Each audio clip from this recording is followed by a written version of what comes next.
जय श्री राधे कृष्ण। आइए आज आप सब जानेंगे वर्ष 2026 में सकट चौथ का व्रत, तिलकुटा चौथ का व्रत कब धारण किया जा रहा है। तो जानेंगे व्रत के शुभ मुहूर्त के बारे में, पूजन समय के बारे में और इस दिन चंद्र दर्शन का, चंद्रोदय का क्या समय होगा। तो आइए जानते हैं इन सबों के बारे में। माघ मास कृष्ण पक्ष की चतुर्थी को इसे सकट चौथ, संकष्टी चतुर्थी, तिल चौथ, तिलकुटा चौथ आदि नामों से जाना जाता है। आप सभी भक्तों को तिलकुटा चौथ, तिल चौथ की ढेर सारी शुभकामनाएं। आप सभी के जीवन में भगवान गणेश की कृपा से आप सभी को सभी प्रकार के सुख तथा समृद्धि की प्राप्ति हो। सकट चौथ का व्रत, तिल चौथ का व्रत, इस दिन खास करके स्त्रियां अपने संतान की लंबी आयु के लिए, संतान की सुरक्षा के लिए, संतान की उन्नति के लिए तथा सभी प्रकार के मनोवांछित फलों की प्राप्ति के लिए व्रत को धारण करती हैं। इस व्रत को कोई भी धारण कर सकता है। इस दिन विशेष प्रकार से भगवान गणेश चौथ माता का पूजन करना चाहिए और फिर शाम को चंद्रोदय होने पर चंद्र देवता को अर्घ्य प्रदान करने के बाद व्रत पूर्ण माना जाता है। यह सभी प्रकार संकट नाशिनी व्रत है।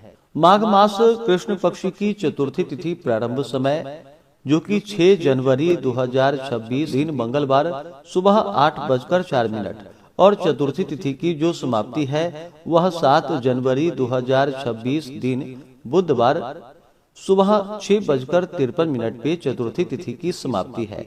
तो ऐसे में चंद्रोदय व्यापने के अनुसार सकट चौथ का व्रत, तिल चौथ का व्रत जो कि इस बार 6 जनवरी 2026 दिन मंगलवार को पड़ा है। जब भी मंगलवार के दिन गणेश चतुर्थी का व्रत पड़ता है तो इसका और भी ज्यादा महत्व बढ़ जाता है और इसे अंगारकी चतुर्थी के नाम से भी जाना जाता है। तो इस बार 6 जनवरी मंगलवार के दिन सकट चौथ का व्रत पड़ रहा है जो कि यह अनंत गुना पुण्य फलदायी है। 6 जनवरी को ब्रह्म मुहूर्त का समय सुबह 5:24 से सुबह 6:19 तक होगा। सूर्योदय का समय सुबह 6:44, सूर्यास्त शाम 5:22 होगा।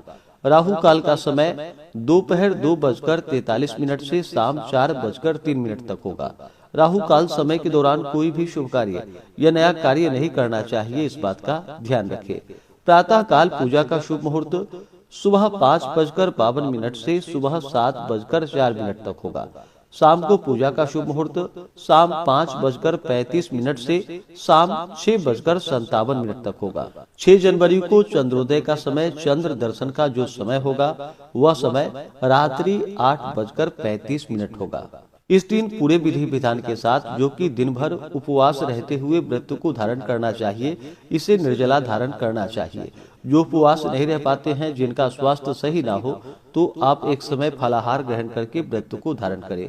खास करके चंद्रोदय से कुछ पूर्व ही स्नान आदि करके शुद्ध वस्त्र धारण करके भगवान गणेश जी का गंध पुष्प, धूप, दीप आदि से पूजन करे। अनेक प्रकार के नैवेद्य आदि का भोग लगाए। खास करके इस दिन गुड़ तथा तिल से बने हुए लड्डुओं का भगवान गणेश जी को भोग अवश्य ही लगानी चाहिए। यह अनंत गुना पुण्य फलदायी माना गया है।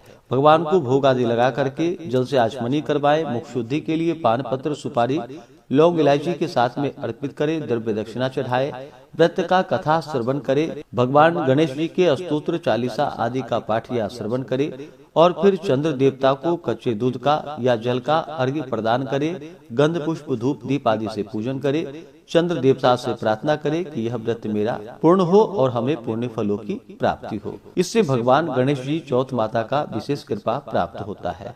तो आशा करता हूँ कि यह जानकारी आपको अच्छा लगा हो। इसी प्रकार से ज्ञानवर्धक जानकारियाँ प्राप्त करते रहने के लिए, व्रत पूजा के बारे में जानने के लिए, कथा को सुनने के लिए चैनल पे अगर आप पहली बार आए हैं तो चैनल को लाल बटन दबा करके सब्सक्राइब करें। साथ में बेल आइकन घंटी को दबाएं ताकि आने वाली वीडियो का नोटिफिकेशन